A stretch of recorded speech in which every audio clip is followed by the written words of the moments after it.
Good morning, students. I welcome you all to this online digital learning platform provided by Jagrati Classes.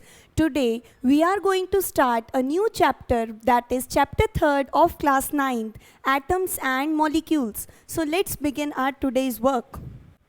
We are going to study chapter number 3rd of class 9th, that is Atoms and Molecules. So before actually starting the chapter, we'll do as we do in all the chapters, we'll study what do you mean by atoms and what do you mean by the term molecules. That is, what is the meaning of the names which are given in the chapter, atoms and molecules. So basically first we'll study what do you mean by atoms, then we'll see the different properties of atoms, that is the size of atoms, the shape of atoms, and how small are actually these atoms. Then we'll study certain properties of the atoms, and then we'll come to the term molecules. So for the beginning, atoms mean the particles which are very tiny, okay? These particles are very small. How the atoms were discovered? So if we take the historical approach behind the discovery of atoms. So beginning with the history, there was many scientists, okay? For example, Maharishi Kannad, and another scientist was Democritus. He was a Greek scientist, okay, a well-intelligent person, and many others. Not only these two, many other scientists, they told that all the theories which they told, we can conclude the theories in a single line. These all scientists did some experimentation and some basic research, and they finally concluded that all the particles in the universe or all the matter, I am writing the conclusion of the theories proposed by all other scientists and mathematicians, okay? So here, the first conclusion which we can draw is all the matter which is present in our universe, all the matter which is present in our universe is made up of very tiny particles, is made up of very tiny particles, and these such tiny particles are called what? These particles are called atoms. So this was the beginning of the chapter of chemistry, that is atoms. This was the beginning. जब सबसे पहले हमें पता पड़ा atom से क्या मतलब है. So atoms are nothing, they are the tiny particles. Everything around us is matter. You know very well that anything present around us which has mass and occupies space is called matter. So this matter may be a solid, a liquid, or a gas, and it may be BEC, Bose-Einstein condensate, or plasma. But here matter, all these matter, if I take any matter, let's suppose I take a paper. You know paper is a matter? Yes, it has a solid state. And if I take a piece of paper and try to tear it into smaller pieces, what will I get? I can easily do that. Just take a paper, I try to tear the paper into small pieces. Okay, then the tiny pieces of paper or the bits of paper which I get, let's suppose I got a very small piece of paper or a bit of paper. Now if I try to break this bit, it is not possible for me. Okay, I can barely see the smaller bit. So now I cannot tear this bit, or that smallest piece of paper cannot be further divided into smaller particles. So atom is what? Atom is basically the smallest particle or unit of the matter. Okay, so this is atom. We can say that अगर आप एक paper को फाड़ते हैं and then you get a smaller piece, you cannot divide the smaller piece further. Okay, उसके और हिस्से हम नहीं कर सकते. That means we have reached to the atom. And if I join all these atoms, all the pieces of paper together, then again I would get a new sheet of paper. So atoms can also be called as building blocks. atoms are the building blocks of matter. I hope you are understanding the various properties or the various definitions of atom. Atom is the smallest unit, okay? If you try to divide any matter, let's suppose you have a pen. If I break it into smaller pieces, then these smaller pieces, I will again break them. Then I will get a fine powder, and in the powder I will get such tiny particles that I cannot break them any further. So that the smallest particle obtained is called atom. So atom is the smallest unit of any matter, okay? It is the smallest unit of matter.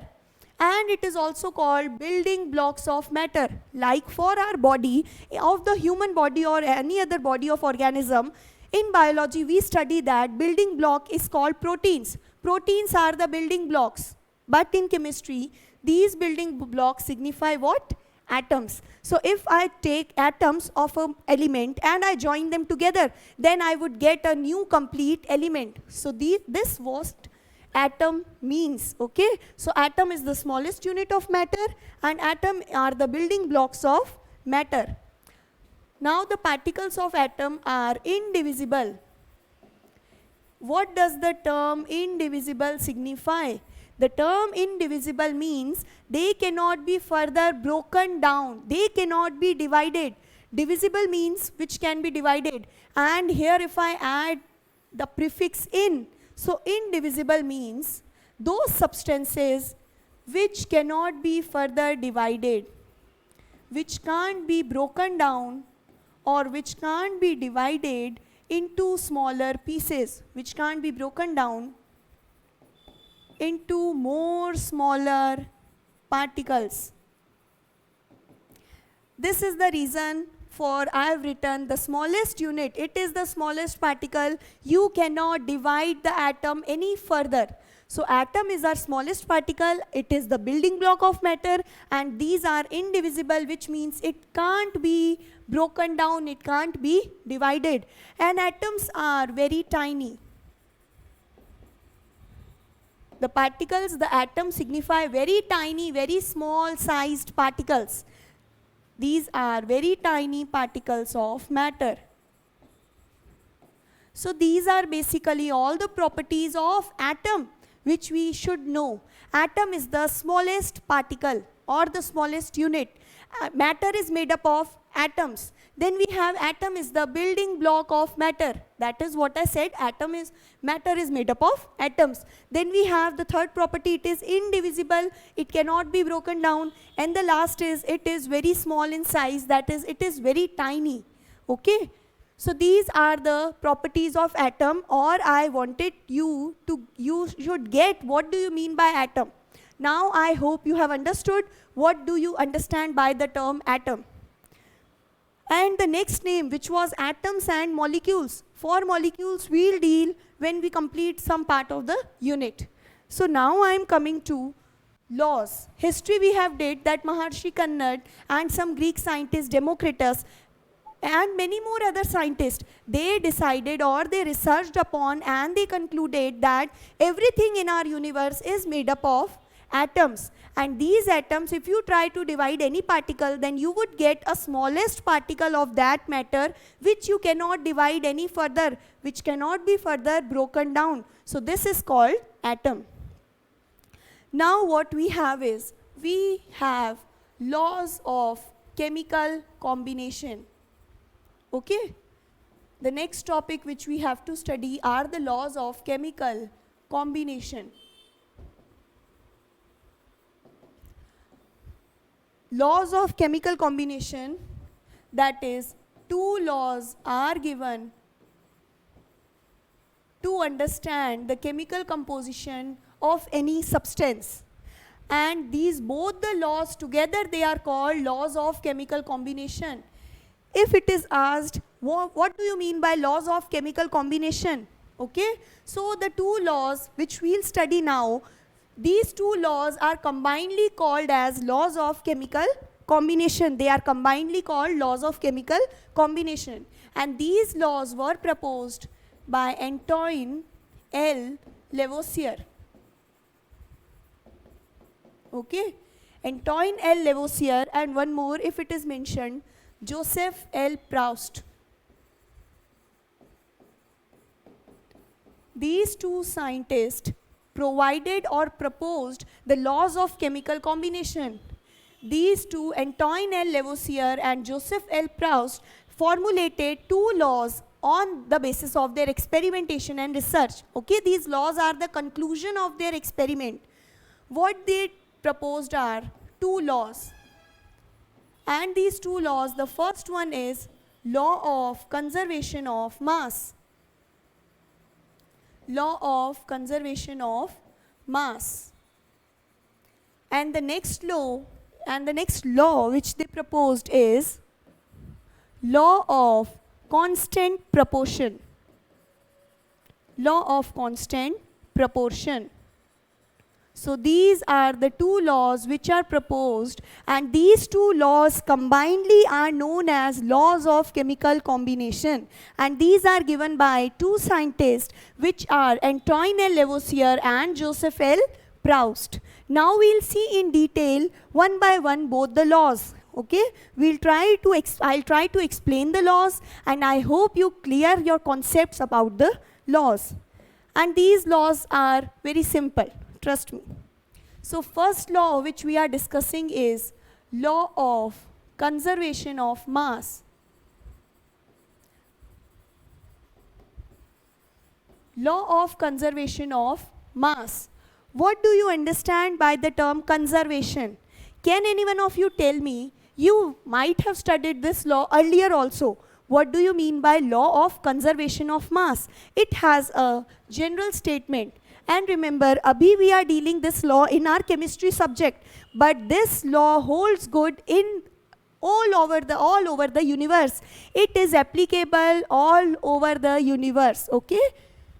It is applicable in physics also, in biology also, in all subjects, and in the non-science subjects also. I am saying this law is applicable all over the universe.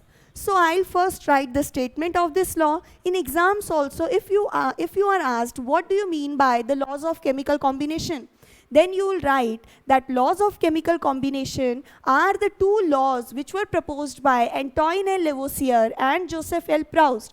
And these laws are namely law of conservation of mass, and second one will be law of constant proportion. And then you may explain the laws one by one. So first I am writing the sentence for law of conservation of mass. Law of conservation of mass states that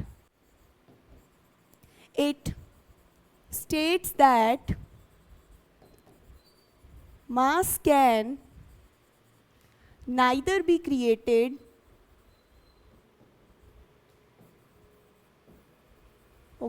it states that mass can neither be created nor be destroyed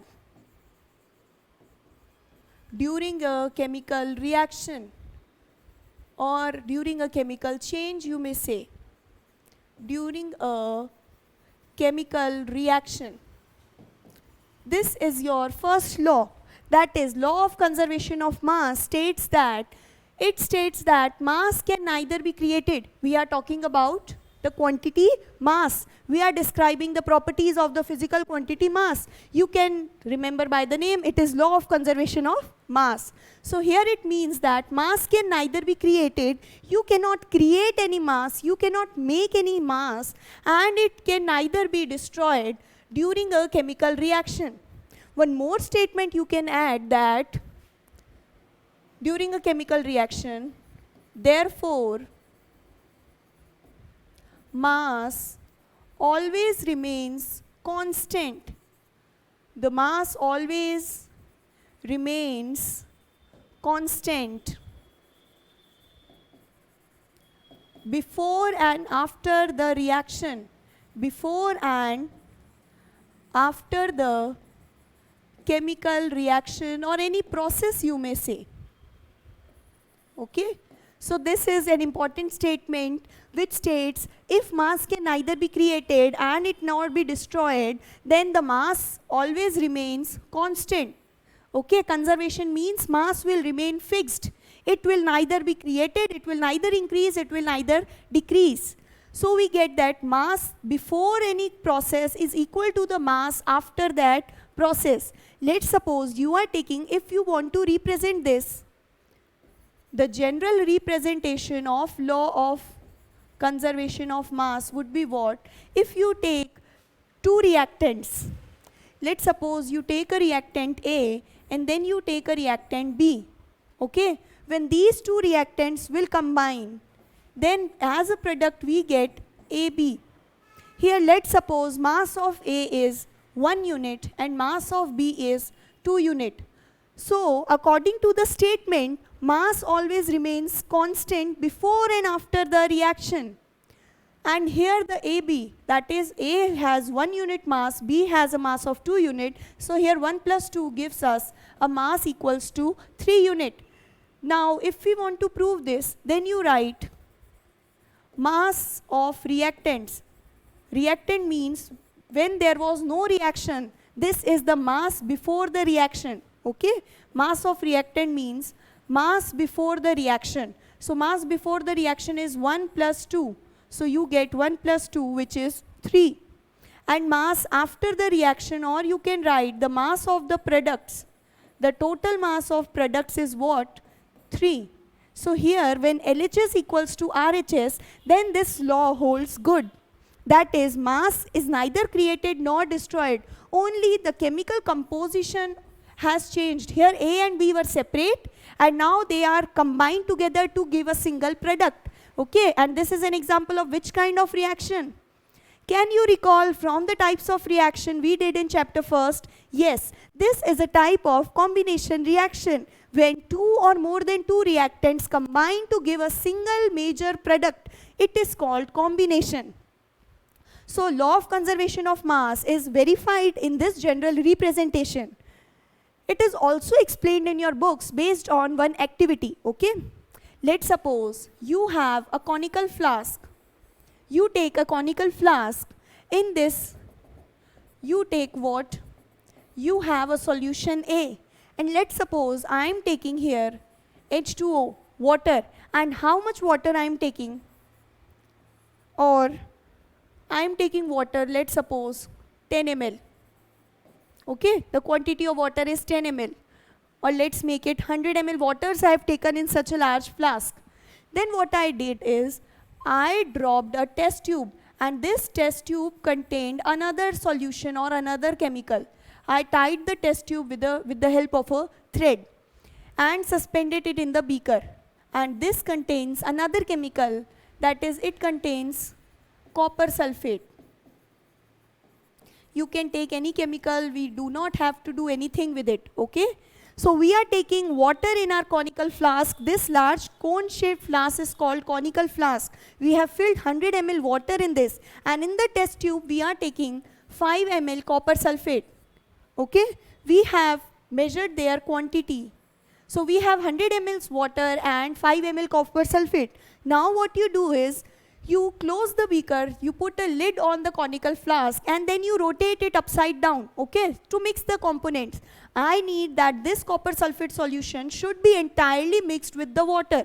So what you do is, you cover your conical flask, let's suppose this is the conical flask, you cover it with a lid and you then do it upside down so that all the contents inside it gets mixed thoroughly. Okay, so what we observe after the reaction, I'll take this empty test tube out, I'll drop all the solution or the copper sulfate in this water and I'll remove the test tube. Now, I'll again measure the quantity of the liquid which is present here. This liquid now contains what? It has water. With it, it has the copper sulfate solution which was in the test tube. So the total mass of this, the total quantity which I would get is what? I would get 105 ml of the total liquid, of the total solution. So what do I conclude? That the mass before the reaction was 100 plus 5, which is 105. Not mass, I would rather say quantity. Quantity of the liquid solutions, both the different solutions, before the reaction was 105. And after the reaction also, the quantity becomes 105. So you can easily get that mass before reaction is equals to mass after the reaction. So this is law of conservation of mass. I hope it is clear. You can further give your own examples that how the mass remains constant. Okay. Now we are going to discuss the second law. And can you name the second law? Correct. The second law was law of constant proportions. Law of constant proportion.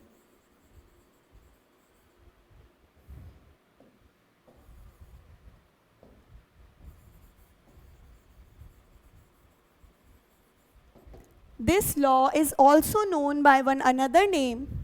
It is also called the law of definite proportion. Okay?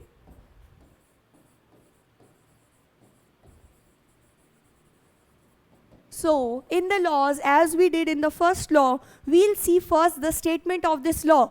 What does this law states? And then further, the second point would be the example of this law. And you can also make a general representation for this. Okay? So, we say that it states that this law states that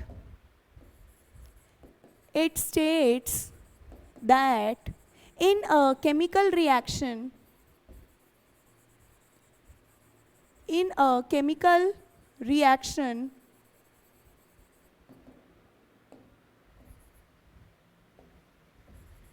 the elements combine together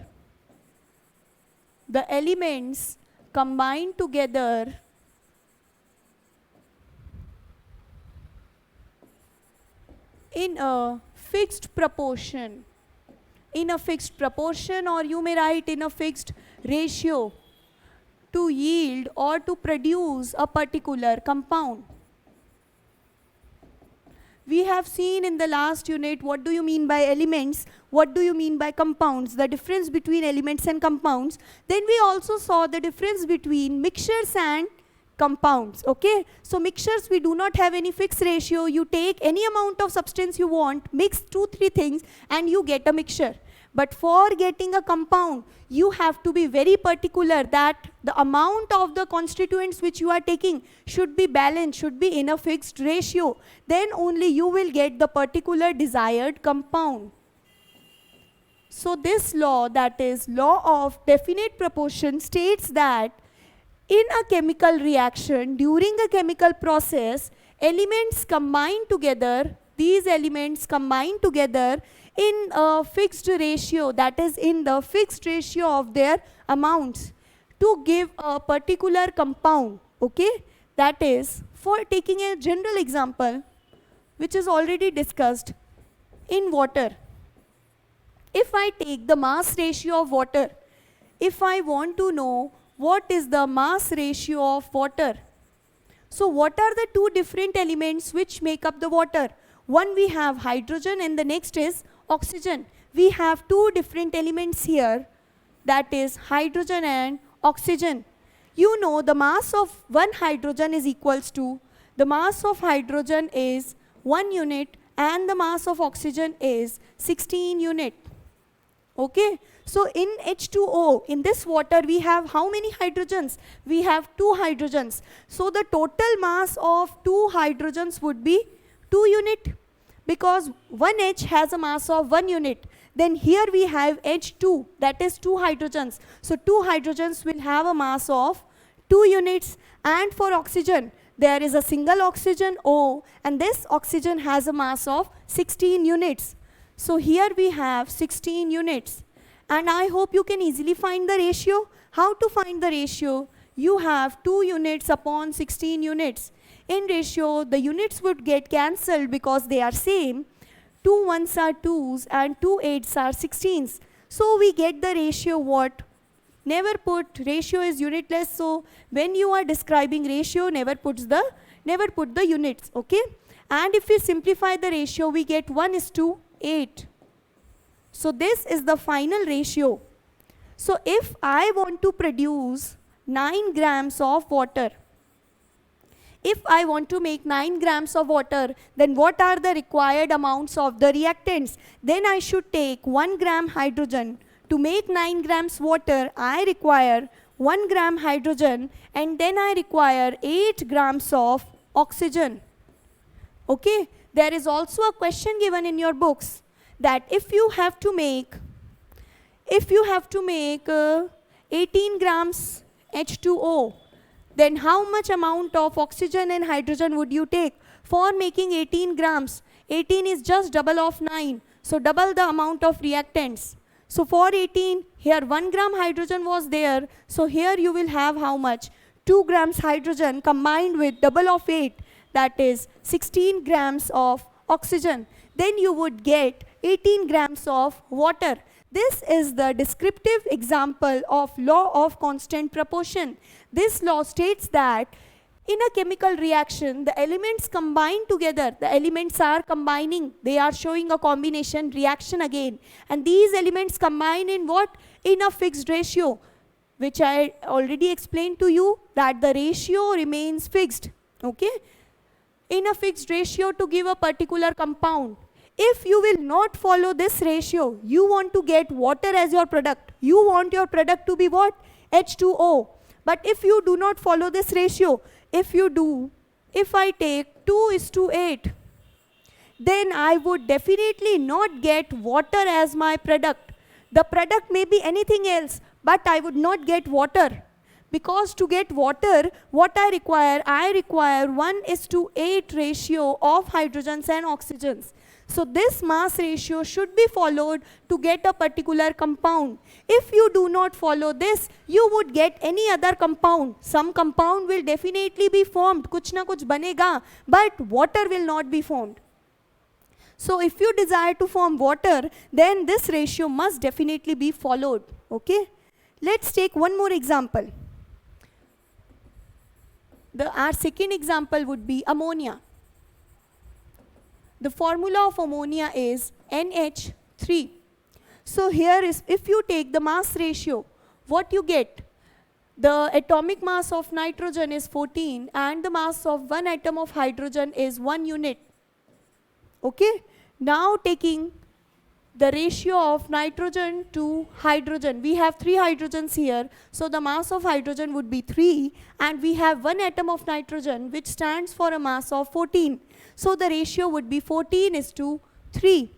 So if it is asked that you have to make 17 grams of ammonia, then how much grams of N would be required and how much grams of hydrogen would be required? So your simple answer would be 14 plus 3 gives 17. So if you have to make 17 grams of ammonia, you would require 14 grams of nitrogen with 3 grams of hydrogen. So this would be the mass ratio. If you mix nitrogen and hydrogen in 14:3 ratio, then you will perfectly get your ammonia. But if you disturb this ratio or if you alter this ratio, you will get some products. You will get N2H3 or you might get N3H, anything you can get. But you will not get this product, the desired ammonia product. So to get a particular product, you have to follow the ratios. Okay? So this is a very important law. Now we are coming to the next topic, and the next topic is atomic theory or Dalton's atomic theory. So this is the third unit of the chapter. Till now we discussed, or I can say fourth topic of the chapter. Till now we discussed what? Firstly we saw properties of atoms. What do you mean by the term atoms? Then we saw the 2 laws, law of conservation of mass and law of constant proportions. Now we are discussing the fourth topic, that is atomic theory, or it is known as Dalton's atomic theory because it was proposed by John Dalton. We are dealing with Dalton's atomic theory. So Dalton's atomic theory, the first point would be, it was given by John Dalton. It was given by John Dalton in the year 1808. Okay, it was proposed by John Dalton in the year 1808. Now we have the postulates of this theory, that is the points which come under this theory. So the first postulate is what? The first postulate is everything in the universe or every matter is made up of tiny particles called atoms. So the first postulate says all matter comprises of, all matter is made up of tiny particles called atoms. Okay, every matter is made up of tiny particles which are called atoms. Then second, atoms are indivisible. Atoms are indivisible in nature. I already explained in the introduction of this chapter what do you mean by the term indivisible. Indivisible means the atoms cannot be broken down into more simpler particles. Okay, they cannot be further divided. Then the third point states that atoms of same element have same mass and chemical properties, or atoms of same element show similar properties, similar physical and chemical properties. I'll explain this point after writing the fourth point, which is much similar, that is atoms of different elements. Atoms of different, the word here is same, and in the next point just you have to take different. Atoms of different elements show different physical and chemical properties. They do not show similar. Atoms of same element show same properties, and atoms of different elements shows different physical and chemical properties. Okay, so what do you mean? I mean by these two terms, I'll explain you. Let's suppose we have oxygen. Okay, I take a sample of oxygen gas from near my school. This sample of oxygen gas I have taken from nearby a school, and the next sample of oxygen which I collect is nearby my home. I collected two different gas sample, that is two different samples of oxygen gas from two different locations, but the gas here is same. We have what? We have oxygen. So when I research upon this, or if I study their properties, what do I get? This oxygen is made up of two atoms of oxygen. Same implies here also. This oxygen is made up of again two atoms of oxygen. So their composition, that is chemical properties, their composition are same. Both the oxygen are made up of two atoms of oxygen. Okay. Now what I see, let's suppose this oxygen can help in burning. This oxygen shows a property that it can enhance the rate of burning. Similar property this oxygen atom will also show. ऐसा नहीं है कि if I collect the samples from different location, then their properties will be different. No, their properties would be same. So we say that if I take a same element means I took oxygen from two different locations, which does not matter. I took oxygen, I took same elements. Then both these oxygen will show all the properties similar. Okay, ऐसा नहीं है कि this oxygen will help in burning and this oxygen collected from nearby my home or nearby surroundings will not do anything for burning. No, these both will show same properties. Their physical and chemical properties would be same. Physical properties like both the oxygen will be in the gaseous state. Okay, ऐसा नहीं है एक oxygen would be liquid or solid. No, both these oxygen will exist in gaseous state. So they have same physical state and both these oxygen will perform the same reactions. So this means that if I take the atoms of same element, the same element was oxygen and it is made up of two oxygen atoms, then these atoms will show similar physical and chemical properties. But if I take the atoms of different elements, okay, let's suppose I have NH3. So here I have N and H. These are two different elements. The two different elements are nitrogen and hydrogen. So these elements will not show same properties. They are different in properties. They are different in physical and chemical properties. So we say that atoms of different elements, that is nitrogen and hydrogen, will have always different properties. Because of this only we have named them differently. If we would observe similar properties, then why I would call this nitrogen and this hydrogen? I would call them both by a single common name. But because they show different properties, so they are named differently. So these are some points of Dalton's atomic theory. That matter is made up of tiny particles called atoms. These atoms are indivisible. Atoms of same element show same physical properties, and atoms of different elements show different physical and chemical properties. Now we have the fifth point, that is, these atoms combine together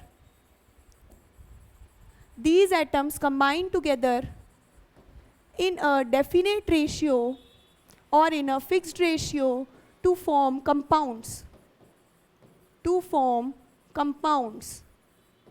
This postulate of Dalton's theory is similar to the law which we studied, law of definite proportions, okay? And last point is the relative number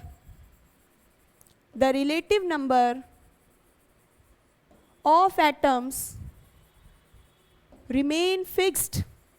It remains fixed in a compound. What does this point means? If I take H2O, which is a very basic examples, then the ratio of number of hydrogen is to oxygen. Okay? Here I am not discussing about mass, I am taking number of atoms. Number of atoms of hydrogen are 2 and number of atoms of oxygen is 1. So the ratio of number of atoms of hydrogen to oxygen in water is 2:1. If I alter this ratio, then I would not get water. Relative का मतलब है, if you increase the number of one atom, let's suppose if I take the number of hydrogens to be 4, for the increase from 2 to 4, what you did is just doubled it, that is multiplied by 2. So here also we want that our ratio should remain fixed. So if you multiplied this by 2, then for the ratio to remain constant, you have to multiply the next term also by the same coefficient, that is 2. So 1 into 2 gives 2. So now the ratio would be 4:2. But on simplifying this ratio, what we get? We again get 2:1. So this means the relative number. Relative number means if you increase the ratio or the number of one component, then the number of other component will also increase. And if you decrease the ratio of one component, then the other component will also decrease. So the relative number will always remain fixed. The ratio will always remain fixed. So these are the two laws and Dalton's atomic theory. Okay? Then next what we did is, we'll do a small topic, that is symbols. This is just a small topic for the identification when we don't have to write the full names. So firstly, Dalton gave pictographic symbols. Dalton proposed some pictographic symbols for identifying the elements. Like for hydrogen, Dalton gave the symbol to be a complete circle. For oxygen, the symbol is a circle with a short circle inside. For carbon, the symbol is a shaded circle. Okay? When you shade out these circles, then it stands for carbon. For gold, the symbol proposed by Dalton was having certain patterns at the boundary and when G is written. Then for platina, Dalton proposed a circle with center P written in it. For mercury, the symbol proposed by Dalton was just the patterns on its boundary, just similar to gold, and nothing is written in the circle. And for sulfur, he proposed a plus sign. He proposed a symbol to be this. So it was a short method to write. You don't have to write the name, that is sulfur, again and again. To explain you have sulfur, you can write the symbol. And Dalton also said that the symbol will vary according to the number. It varies according to the number of atoms. If you have 3 atoms of sulfur, then what you do is you make 3 these circles and with the cross sign in it. So this also proposes, this symbol also varies with the number. Okay, now what we'll do, we'll continue next symbols in our next lecture. I hope the laws and the Dalton's theory is clear to you. Thank you for joining the class.